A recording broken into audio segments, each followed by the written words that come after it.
Va ora in onda La chiusura delle borse, realizzato in collaborazione con Il Sussidiario.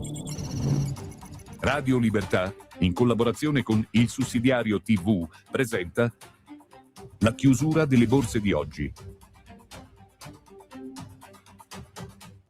Ben ritrovati, sono le 17:30 e andiamo a vedere come sono andati i mercati a fine giornata. Un andamento tutto sommato positivo, in cui il FTSE MIB è tra le piazze che hanno performato meglio, più 0,98% a fine giornata. Parigi registra un più 0,9%, indice di Madrid ancora meglio con un più 1,21%. Francoforte più 0,83%, in controtendenza invece l'indice britannico con un meno 0,16%. Chiudiamo con l'Eurostoxx che vede un più 1,24%. Questo il risultato delle borse italiana ed europea a fine giornata. Io vi ringrazio per l'attenzione e l'appuntamento è al prossimo resoconto della fine giornata con le borse.